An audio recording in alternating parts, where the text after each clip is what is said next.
Hi, welcome to Ask the Manager. I hope you're all staying cool. It's very hot out there today. We have Patrick Pitney with us today, and our paths have crossed in many ways now over the years. Yes, Pat is a town meeting member for quite a while now. Yes. And he's former finance committee member, and now we're on the police station building committee together, and he's our chair. Done a great job. And you work for Assumption University. I do. And you work for security and dispatch. I work for the police department. Yeah, Yeah. I do a little bit of everything. Kind Yeah. of a jack of all trades, master of none. But Yeah. I enjoy it there. It's a nice environment to work in. And before that, you had another career. I was in sales. Yes, Yeah. I was in pharmaceuticals for 25 years or so. So he has that pharmaceutical sales charm when you talk to him. That industry changed a lot over That's the a years. talent. So, and you're fresh back from vacation. I am, yeah. And now you're back in the grind right Yeah. after 4th of July. Yeah. So, one thing that I want to ask just before we get rolling here is the town manager's office structure. Okay. It's always evolving, and right now you seem to have a solid situation in there. And I wondered if you could just tell the public what it is. Yeah, how sure. your structure is set up. So the office of the town manager, right now, we have my position, and then there's 2 assistant town manager positions, and then we have 4 other staff members within the office.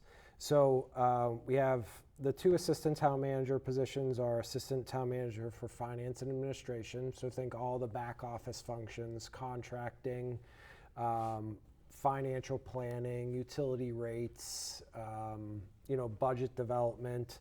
That's handled by David Snowden. And then operations, so like a chief operating officer. So they handle and support all the departments when it comes to things like external programs and services provided to residents and things like that. So it's kind of a traditional business set up within the office now, and then the 4 support staff that we have within the office of the town manager itself kind of supports under those wings. So we have a business analyst, we have a management analyst, and those, they focus on the financial and IT aspects of the organization. And then we have communications coordinator and another management analyst. So that office supports both the office of the town manager functions and the select board. And you've expanded, which it's interesting because you've now expanded down to where the original selectman's office was. It was a little hole in the wall, but you managed to create a very nice space in that, because you really didn't take that much area, but you We were basically able to, removed the wall. That's Yeah. all we did, and opened up. It was most recently the recreation department, and so we combined the select board town manager area with that area for that staff. So also within that same suite of offices, we have human resources. So there's 3 HR employees, the human resources director, an assistant human resources coordinator, and then our benefits administrator is in there.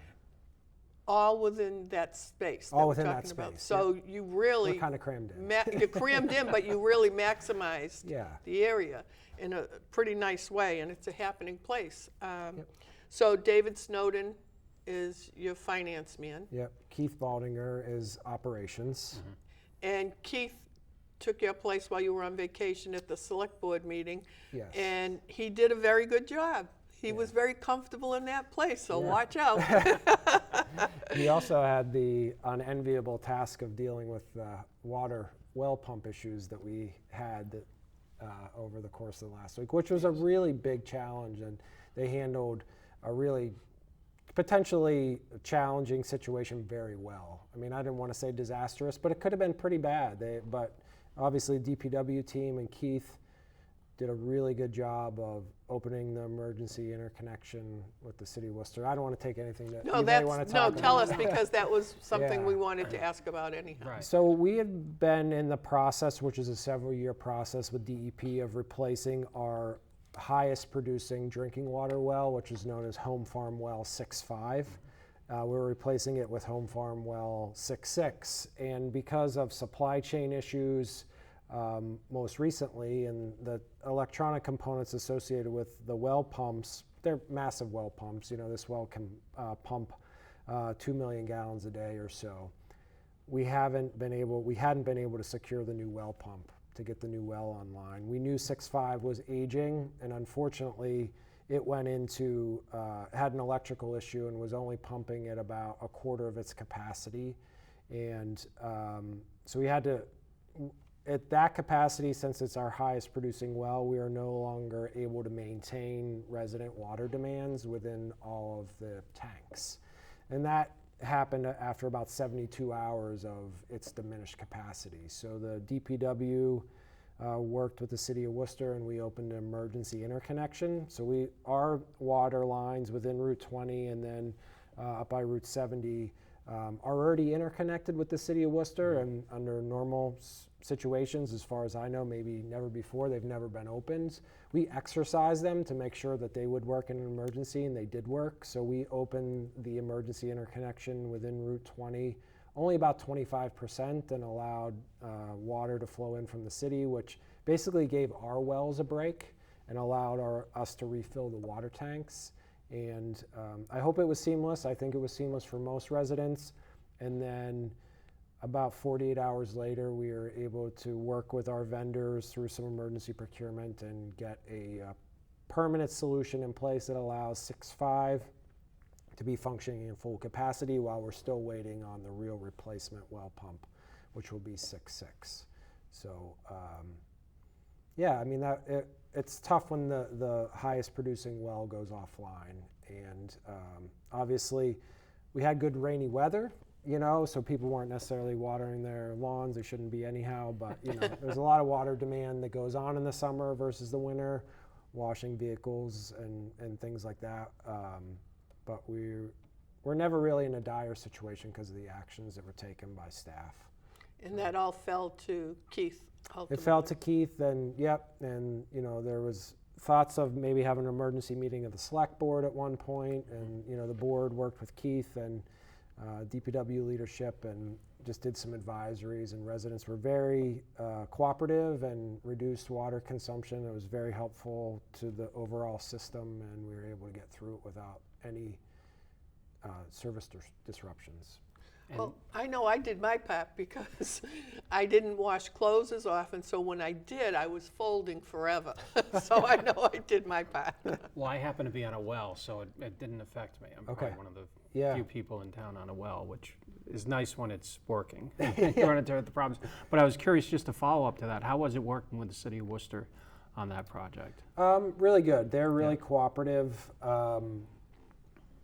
We actually opened the interconnection at 4 o'clock in the morning. Mm-hmm. So, because it's in the middle of Route 20 and we were trying to not disrupt, but, very great support from the city. Can't thank them enough.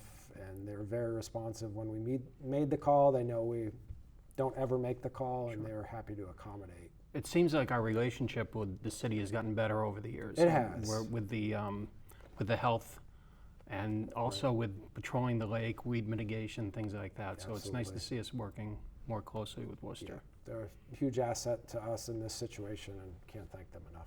Excellent. Nice. You kind of stole one of my questions. Kristen Lass recently moved on to be the town manager in Westford. I was just wondering how that transition, obviously David has kind of moved into that role, but how has the transition been over the few months since she's been gone? It's a big change. Yeah, it's a really big change. We have kind of retooled both of those positions and think about them a little bit differently than we had when Kristen was here. When Kristen was here, they were more of like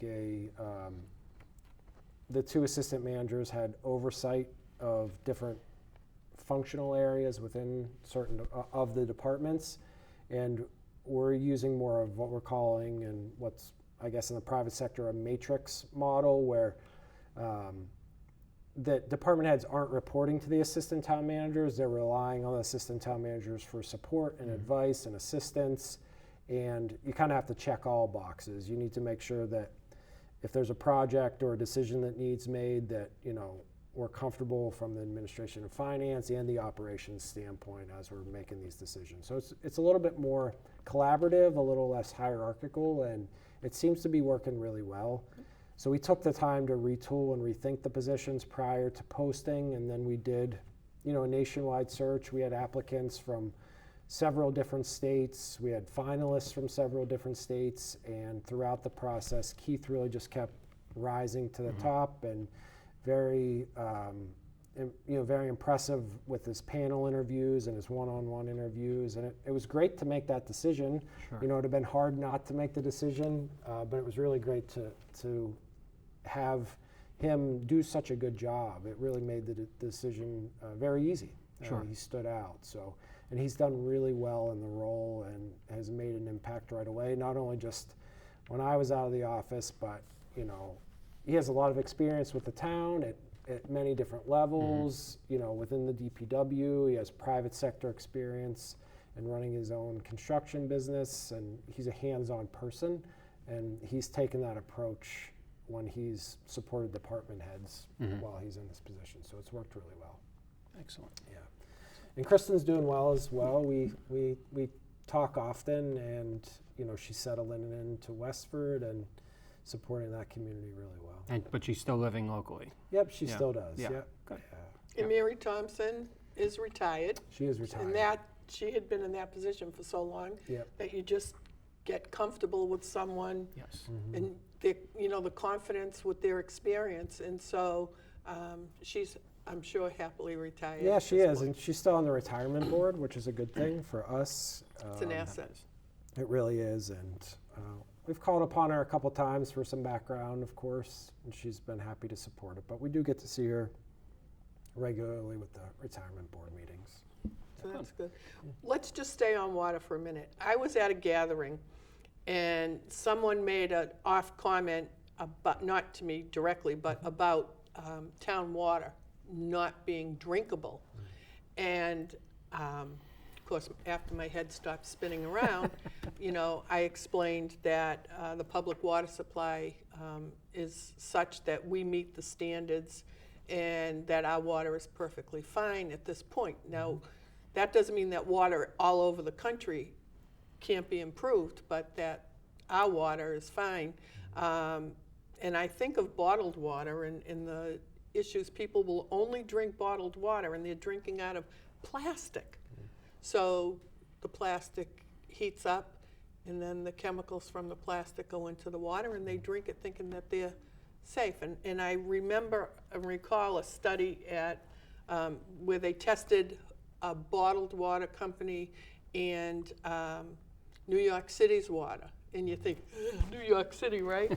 And the New York City water, the public water supply, was actually superior to the bottled water at the time, and that sticks with me. Do you have anything that you would add? Yeah, I mean, I think we heard a little bit of confusion after town meeting about, well, they just built this water treatment plant a couple years ago. Why are they asking for $12 million more in water system improvements? Those two things are all part of the water system, but they're unrelated. So the water treatment plant that was constructed and went online in 2017 was the main effort of that was to remove the discolored water, the manganese that we had so much issue with. And we've done a really good job of removing that. We don't have that issue any longer, that along with unidirectional flushing. Certainly, to be very clear, our water meets or exceeds every drinking water standard, then we are required annually to report on that. And if something goes wrong throughout the course of the year, we're required to immediately notify residents in some instances. So that $12 million that we put in place at town meeting is for the maintenance of the infrastructure to make sure our water quality remains what it is. We have to replace water mains, we have to replace water meters, we have to rehabilitate and maintain our water tanks, which is a critical part of our water system, and we have several of them throughout the community. It's how we maintain a reliable drinking water supply. So we go in and we clean and paint and maintain to all standards. And that's what the $12 million is for. And then, there's always going to be another investment, right? We've done a really good job of humans is finding a way to contaminate the earth, and it gets into the drinking water one way or another. And PFAS is that next contaminant that we will be addressing, and that will require the expansion of our treatment plant, and it will in and of itself be another, 13 to 15 million dollars, and we will be able to remove the PFAS, which is a forever chemical that once it's in your system it never leaves. And we're going to tackle all those issues, not only because we have to, but because we want to maintain that high drinking water standard. So. And PFAS is across the country. Yes, It's everywhere. It's everywhere. It's not something particular just to our town. It's everywhere. Yeah, it's everywhere. But we're still meeting the standards on PFAS at this. So we meet the standards on PFAS right now, the state standards. They have to be less than 20 parts per trillion. The new EPA regulations that are coming out looks at PFAS differently, night and day, apples to oranges to how DEP started its regulation. And we will exceed the EPA standards by a little bit. So the state basically took all the 6 main different compounds of PFAS and allowed them to all be mixed together and come out with a reading, and the EPA at the federal level has taken a much more narrow approach and said if you have any of these individuals that exceed 6, then you have to treat, which we will. And so that's why we'll need to move forward. And really the water industry across the country was surprised that the federal EPA took that approach. And it kind of sent, ripples throughout shockwaves throughout the country, but that's what the EPA is charged with doing, and we're going to have to comply with it. Sure. Well, that type of infrastructure investment is so critically important and staying ahead of the curve. And it's a lot of times not money that you necessarily see, but it's absolutely critical for the town to maintain the standard of living that we have. So. Yeah, and I'm always in favor of those types of I don't ever want to pick on any other municipalities throughout the country, but you see the horror stories in other states where they don't maintain their infrastructure system, and then they have boil water notices for months or years, or lack of water supply, and it's not a situation that helps anyone, not only from your health, but your property value and the perception of where you live and all those things. Exactly. Yeah. So we recently finished annual town meeting once again. It was just a couple months ago. It seems like it was longer than that, maybe from all the rain. But one of the things that was different this year was a couple years ago we adopted the Community Preservation Act, and this year was the first year we started funding projects.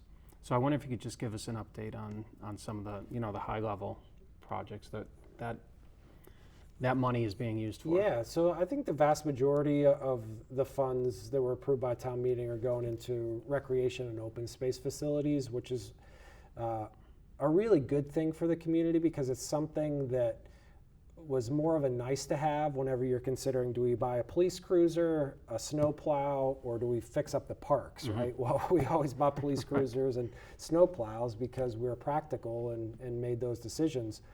And now CPA has opened up the opportunity for us to have a new source of funding that can only be used for kind of more nice to have things.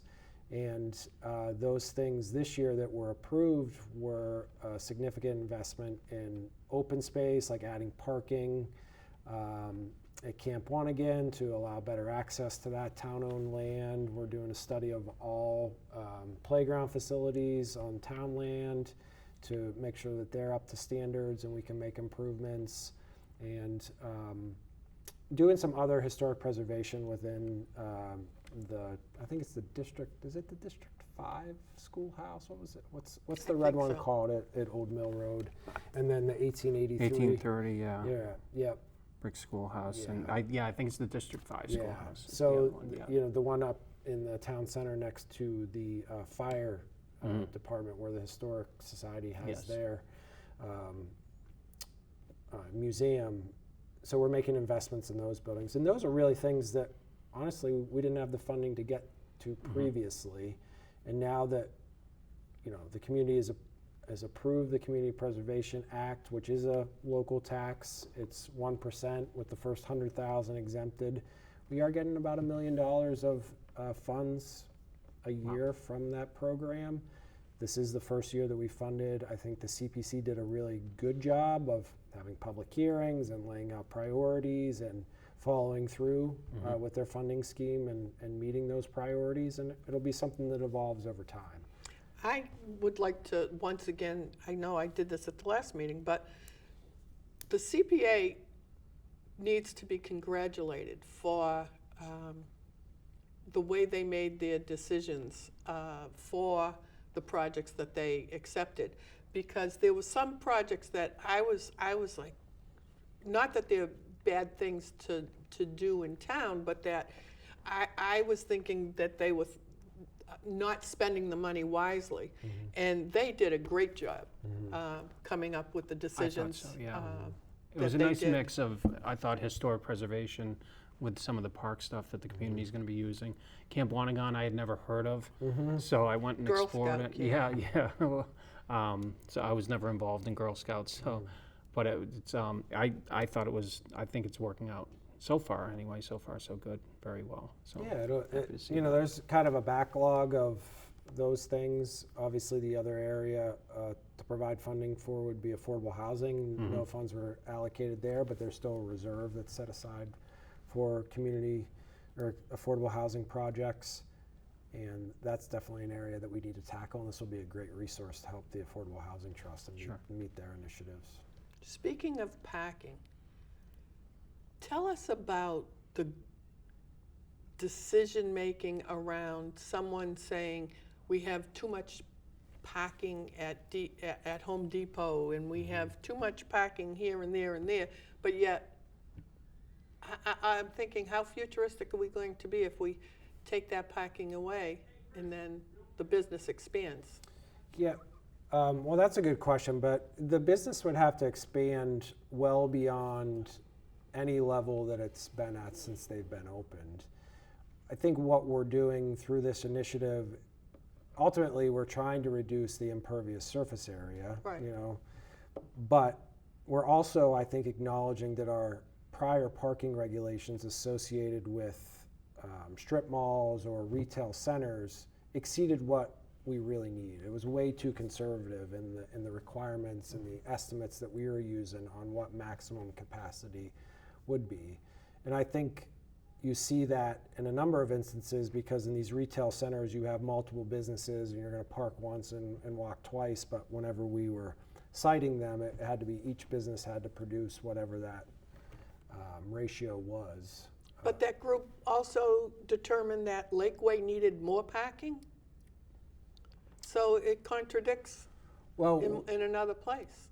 when you say Lakeway, Whole Foods? oh, the Whole Foods Plaza. Yeah. Well, I believe the parking requirements that were imposed on the Lakeway Commons redevelopment was actually less than what you would have seen even at the ratio that was used was actually less than like Home Depot itself had to adhere to when they came into town, or where the new home store is and everything, where I can't remember what was our But Staples or whatever. am I understanding them correctly when they say Trader Joe's needs more packing and Whole Foods needs more packing?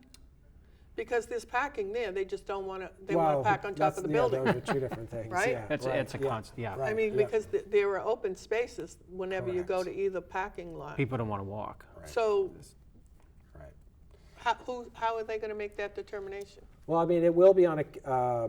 So we're studying right now the ability for us to reconsider those ratios through the grant that we got with the state, and then it will be applied on a property by property basis, not a global basis or a town-wide basis, as far as what changes we make. So it'll be more opportunistic. We're just going to transition that parking right over to town center. What's happening now with the town center? You see the Maple and Main sign up where Yeah. the Hale Drug was. So I exciting. still call it Hale Drug. That's Yeah. but Yeah, so that is going to be the RISE program, school operations there. You know, the 18 to 22 program, and they're going to operate a retail facility that will both be an asset to the community and provide educational opportunities to students. So that's really exciting. And Students with special needs, right? students with special needs will work there and learn And you know, they're- retail operations. They're mirroring the project that is successful in Westboro, That's because right. there's one in the center of Westboro. Right. I think it's exciting. I go Yeah. by, I just can't wait to see, once they open. When do we expect that to be So we'll up be and running? open this September? fall, yeah. Awesome. Yeah, that's so that great. will be exciting. Yeah. And then we continue to work with the current owner, but we've had some interest from potentially some new buyers across the street for the Hale block itself. So other folks looking to make investments within the community. And yeah, so it's exciting time and a lot going on and a lot of individual investments. So we just awarded $75,000 in facade grants to help businesses make improvements to the exterior of their business. And that's, the facade grant program is a kind of an economic development mainstay throughout the country, because you're investing in the physical infrastructure. Even though it's a private building, it will remain in the community even if the business changes over. So we're really happy to use ARPA funds that were set aside by the select board to make those investments in the businesses in the town center. And we received more applications than we had funding, so we kind of divided it up with the planning department to meet the greatest needs and try to give everyone a little bit to make those improvements across the board. Now, the APA funds, those are the ones from COVID still? Yep, Do we have to give money back? we do not. No. good. So there is. Because when the Congress took that vote, I thought, oh no, we would be impractical with what we were doing. Right. But so it was Yeah. already So no, we're- earmarked? Yeah, so it was obligated, or we met the requirements. Actually, the federal government was the only action they took was to retain any funding that they had not distributed, so even states were held harmless in this.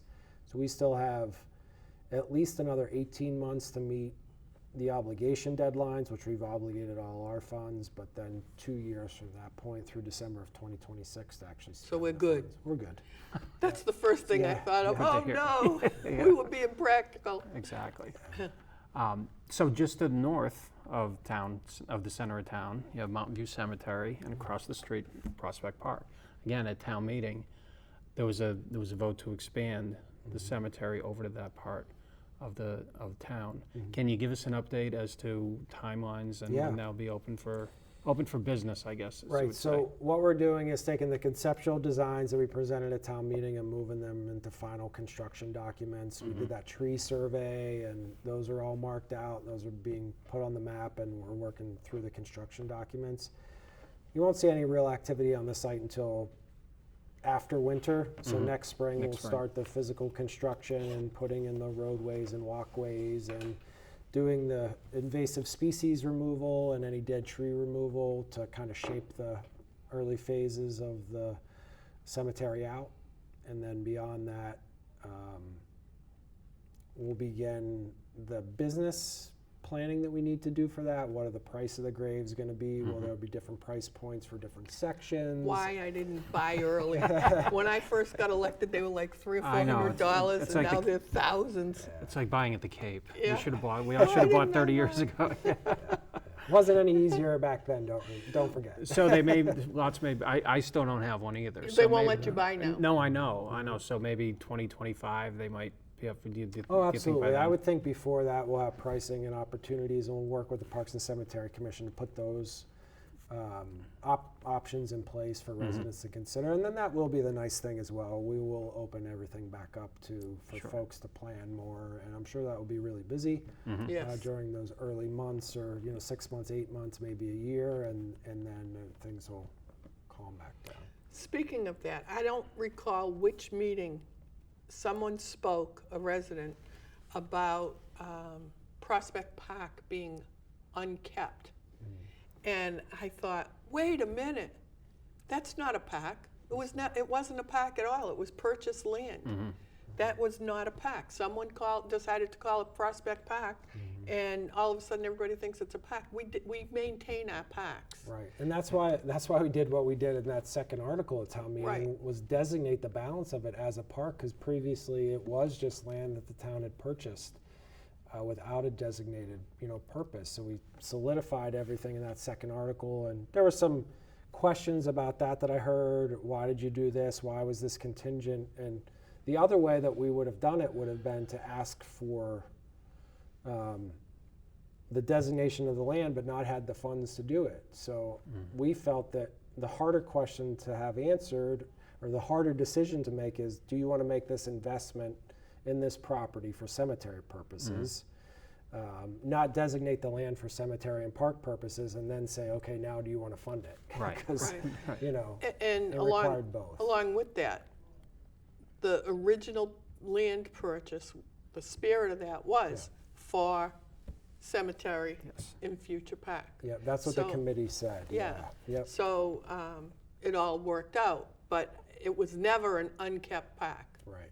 Well, I love the concept of what the plan is, to be very natural and, you know, almost like a, you know, just a natural setting, a forested area, Right. and, you know, not Passive. like a, passive, not like a cemetery with row after row, Right.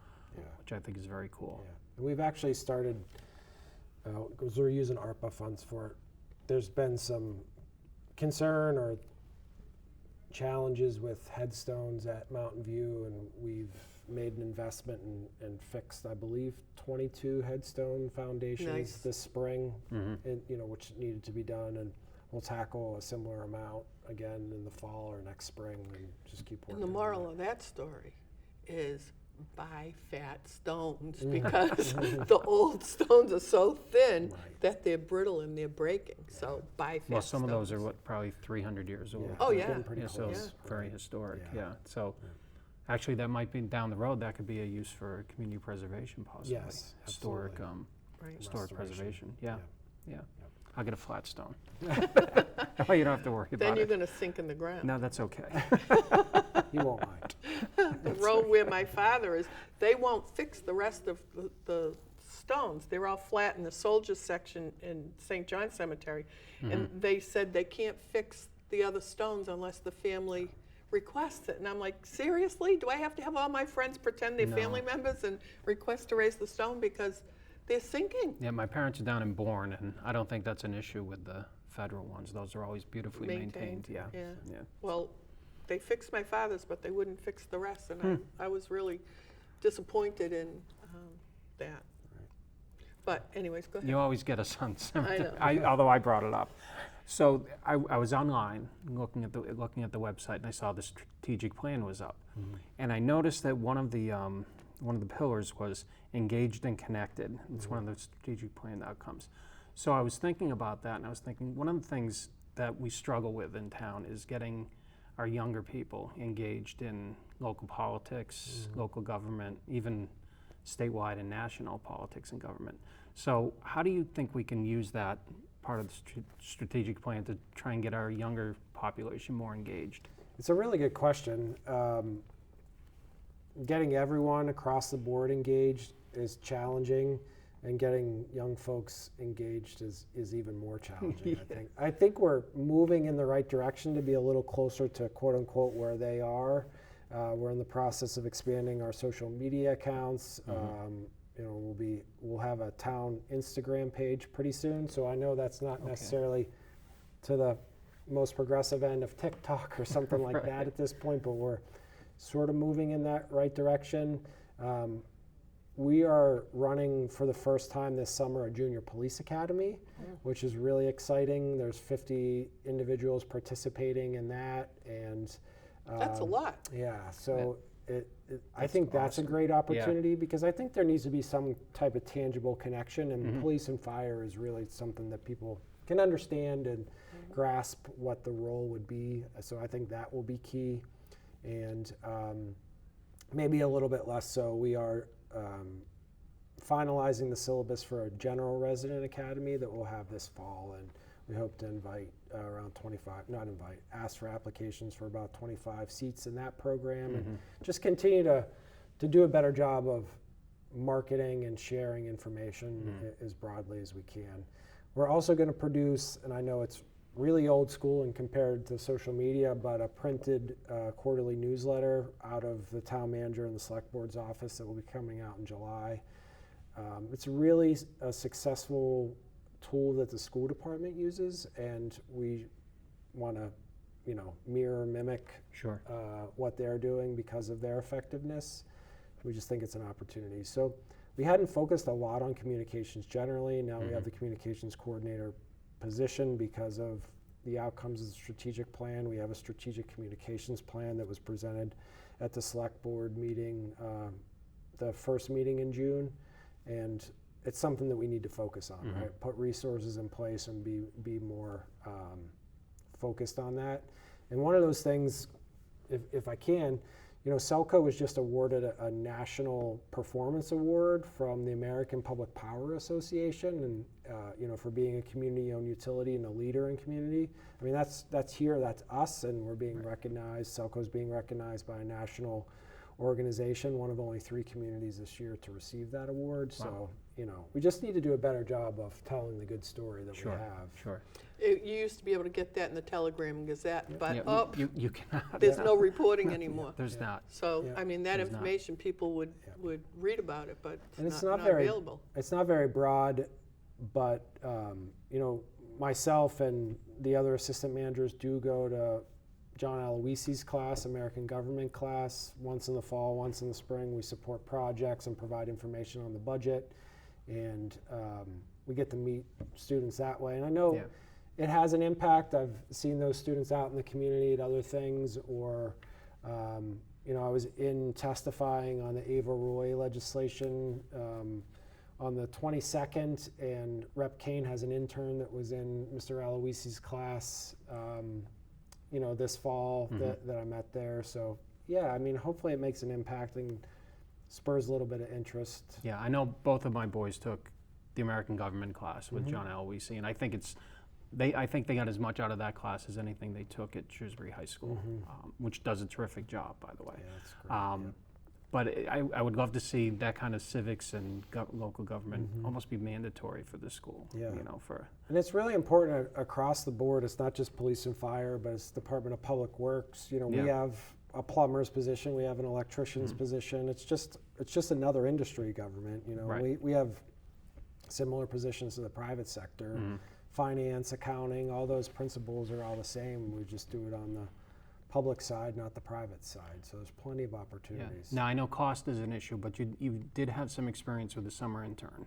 I know that. Yeah. Any thoughts of expanding that to either your office or other departments? To Yeah, get so more we actually people have an engaged? interesting wrinkle this year. So the State Department of Local Services, which is part of the Department of Revenue, reached out to us this past fall. So this summer we actually have a local government finance fellow. His first name's Miroslav Siradenko, if I might be getting his last name wrong. He's a Shrewsbury resident. He's going to Quinsigamond Community College, has an interest in business and accounting. He signed up, he became a local government fellow. He got 3 weeks of training through the Department of Revenue during the month of June, and he started with us today, actually. And he will be working within all the business aspects of the organization. So accounting, treasurer collector, Department of Public Works, business administration, and the town manager's office this summer, supporting the financial management work of the town. Awesome. So we're happy to have him working for us. It's an interesting opportunity. Good. Yeah. So. Excellent. I don't want to scare the public, but what do you think the future building needs are for the town, public buildings? The high school needs an addition, the senior center needs renovating and probably enlarging. What do you see as the priority? Yeah, so a couple priorities on the town side. You definitely got it right. So the senior center, we're okay with programming space, but we could do better.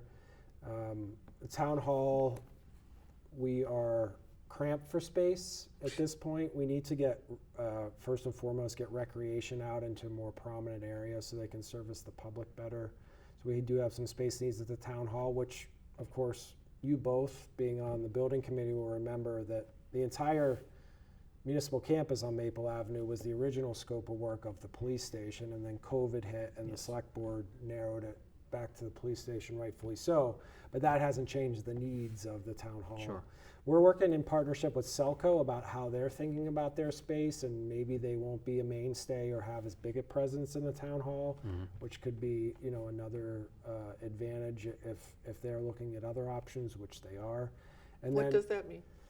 well, so Selco currently operates out of 3 different facilities: the Town Hall, Municipal Drive, and Parker Road. And that's kind of a challenge to manage, and they are exploring feasibility of a combined operation, whether that's at Municipal Drive or another location in town, which again would kind of free up some space in the Town Hall for us. Outside of that, the other biggest area is the water and sewer garage. That's at South Street. That's completely inadequate for our current operations. Though when we look at that, I think it would be kind of a refurbishment and expansion of the highway garage down there into a single combined facility. So those projects, setting aside the high school expansion projects, those projects are really small in comparison, like a third of the side of the police station. So how do you get in line? I mean, because Well, you're not that's going what to do we're them all at working on, once. yeah. And that's, I mean, what you're saying right now, to me, I'm saying to myself, 15, 20 years worth of work, you need it sooner than that. So I think behind the scenes, what we're working with is trying to figure out what Selco's approach is going to be. Depending on how much space at the Town Hall and Municipal Drive they're going to need, could provide opportunities for other aspects of town operation to move into those That would be a spaces. big help for you. That would be, Yeah. yes. Yes, So- that's And Selco has always been more than a partner. They've been Right. the funder of the whole town hall, including the Yeah. expansion and the original construction of Yeah. it. Selco has Right. funded that. So. Right. Or the ratepayers of Shrewsbury have Right. funded it through Selco. But Right. yeah, I mean, so trying to figure out, that's kind of step one.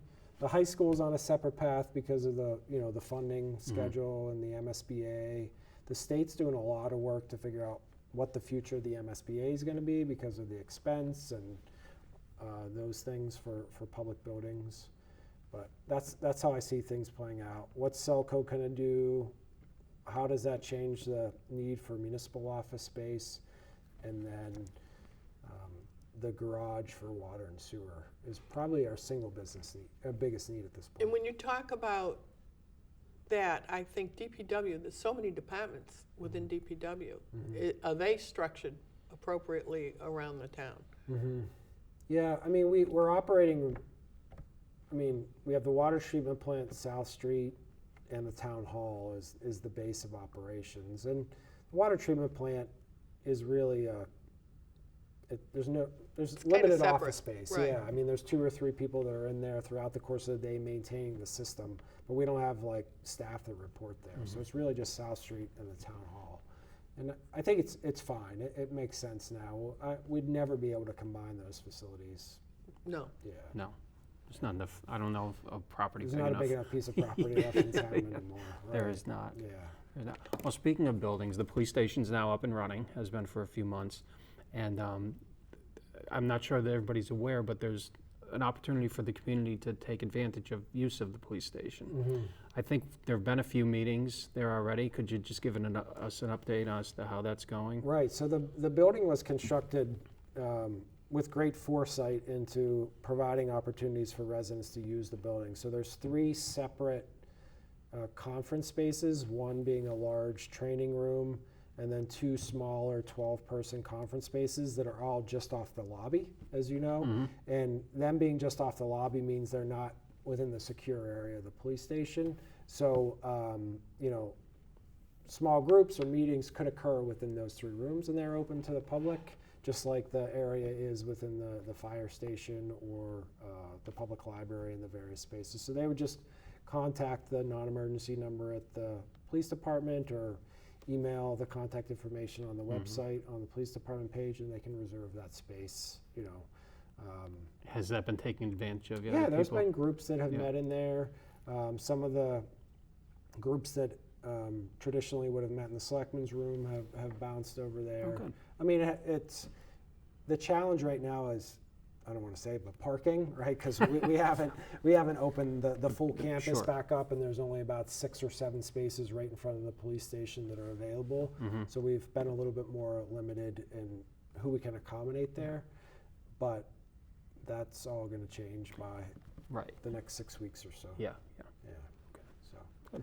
yeah, you can actually see if you come down the main driveway of the town hall and look straight at the police station, you can actually see it's been graded. So the roadway that will continue down there to that main entrance of the police station is in.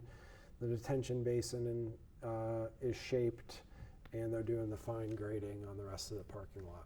Well, I know when I looked, last time I was on property, and I looked at Town Hall from the other side, I mean, at the police station from afar, with the building, with the original police station gone, it's really quite striking, and the proportions are fit in so well with the rest of the campus. And it had the appearance of, it kind of overwhelmed the original police station, but now that it's all come together. It feels better. It feels much better, yeah.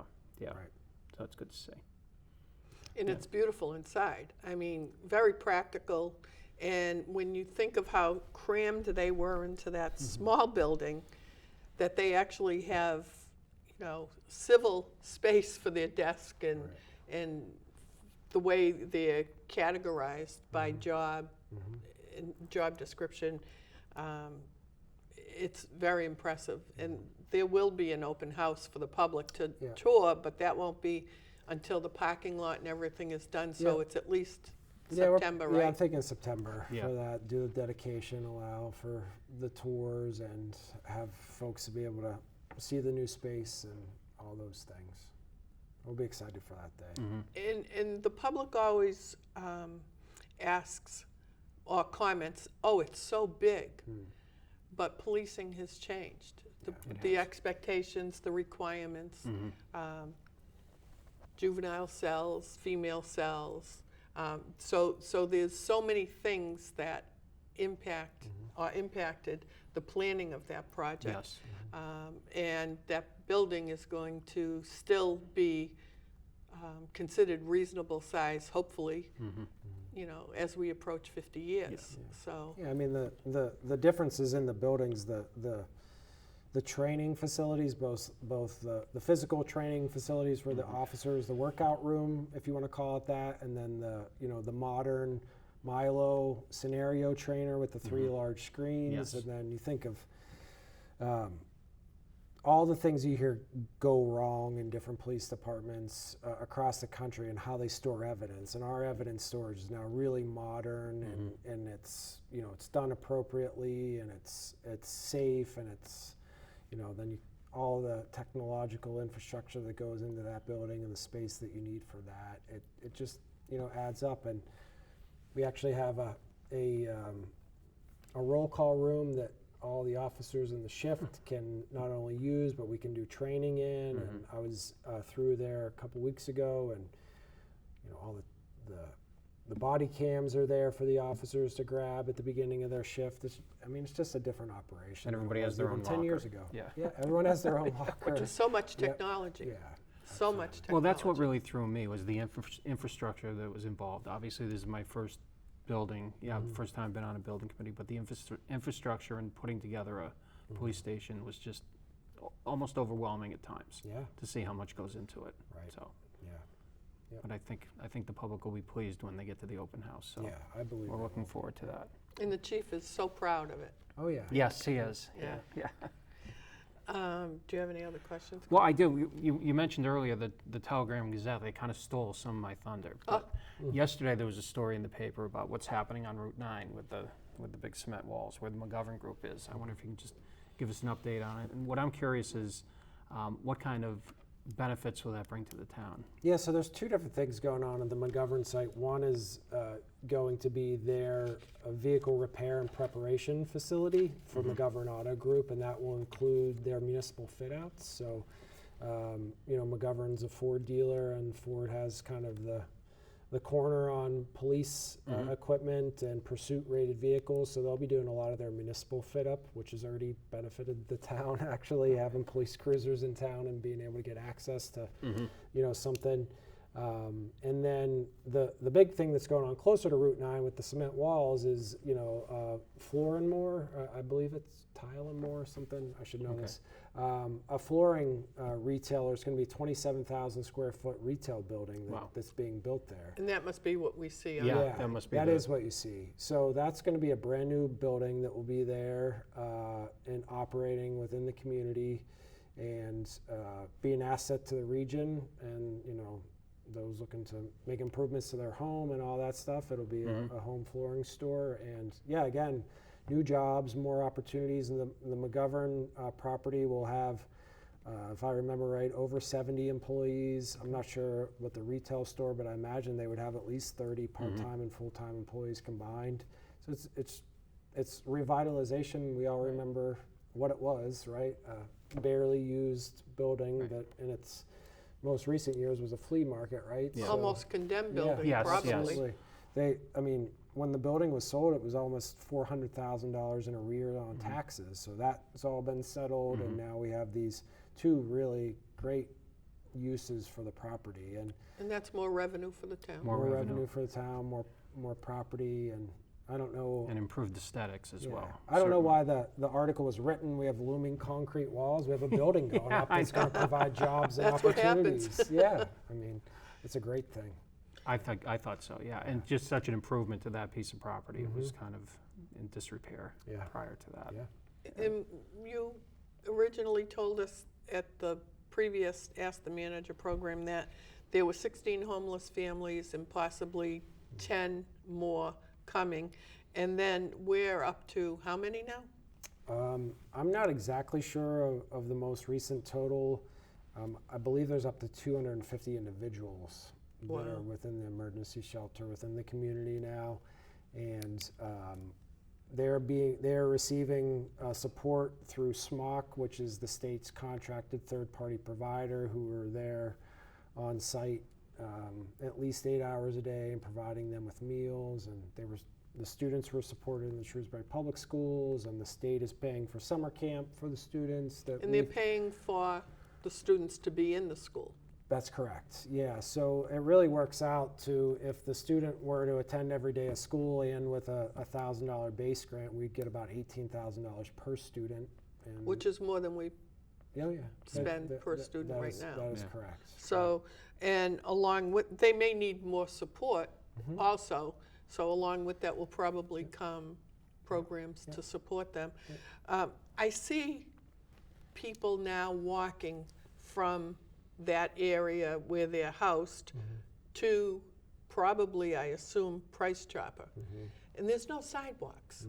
And that was always a bugaboo with me, because when the state redid that part of the road, they didn't address the drainage, because we still get flooding during the winter with snow or with heavy rain.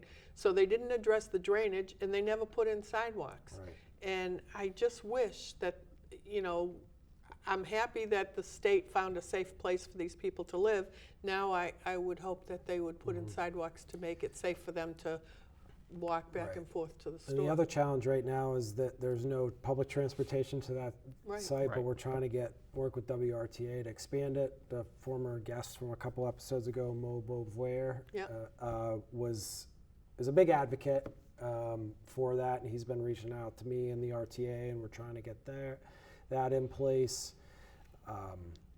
Yeah, it's a challenging situation. It's really, an emergency situation that's impacting the entire state, and it's got the attention of the administration and the legislature, and trying to do the best that we can to support the families that are here while they're here. So if a resident wanted to be helpful, how can they help? So we have a list of items that we're seeking donations for, both monetary and non-monetary items on the website, and they can be review the website right off the homepage. That's really a full spectrum of needs that probably would come to mind: over-the-counter medicines, diapers, sanitary products, clothing, things like that. Basic needs. Basic Basic needs. needs. Yeah. Do you have anything else? Do you want to? I am, well, yeah, today is Thursday, isn't it? It is. So it is Food Truck Thursday. Wow. I've been a couple of times now. I was overwhelmed by the number of people that show up for that. Yeah. It really seems to have expanded and Yeah. been a great thing. So have you had a chance to take advantage of it? I have, yeah. Do you have a favorite? It's good. No, any Shrewsbury operated All food right. truck is my favorite, which there are plenty of, Yes, and there we are. have great support. We're happy to support them and get great participation. I just love looking out my window and seeing the People. community on the front lawn, and it's packed every Thursday. Every Thursday. And we have 3, 4, 5 trucks, and there's just a lot of people out there. People bring blankets, chairs, hang out for a while. What truck it's do you great. like? Well, I am kind of close to Potato. I live near them, so and I drive by that truck all the time. So I'm kind of partial to them so far. But they've all been terrific. I think it's a great program. Yeah. And that community involvement, engagement. We need to get some live entertainment there. I think that's the future. Well, they did do that the Parks Department did that last summer. And they moved the trucks to Oak Middle School, and there was entertainment. So I think I wouldn't be surprised if they plan to do something We're doing like that that in again. August this year at the Maple Avenue Fields this year. We'll have a food truck festival. Awesome. Yeah. Movie That's night, that yeah. type of thing. That'd Yeah, be- open environment, and I think they're going to request have a little beer garden over wow. there, so Oh, it'll be a interesting. nice addition. Yeah. Yeah, it's a great. I mean, that spun out of COVID, right? We had, the local food trucks. Jim with Shishka Berries and Yep. Say Cheese and Potato, if that's how you say it. It's Potato. potato. Potato. Who knows what it is? They reached out to us, great Shrewsbury residents Yes. and food truck operators, and asked for an opportunity, and look what it's turned into. So Yeah, it's the been grilled great. cheese, I know that's a family, just Yeah. a family-run operation. It And they is. do, they're interesting people. The day after we filmed our show last month, the police officers that rescued the man at Flint Pond Yes. who was sinking in the mud, they got recognized. And I just want to bring that up again because it was really, when you talk about, it's not just, it's quick thinking and it's fast action, but it's training. And police officers today have to have so much training in so many different ways. But we had 4 officers that, I wrote their names down so I wouldn't forget this time. The 4 officers that responded were Alex DeSimone, Dylan Zona, Tyler Vlas, and Sergeant Mark Skloot, who happened to be the 4 there at the time. People need to recognize how they're well trained, they're well educated, and they're just good people doing that work. And I feel like this is a promotion for police today. Yeah. It's just the coincidence of the topics of the month, Yep. but we're very fortunate in this town. And I'm not as sure that about the goes. other 3, but I know Officer Zona is born and bred Shrewsbury High graduate. Grew so- up with his father and his Yes. uncle Yes. and his mother. But we're out of Which time. is nice to see. And Yeah. I Oh, had wow, to that pick w- and that went choose so fast. what we were going to say, but thanks for watching, and we'll see you next time.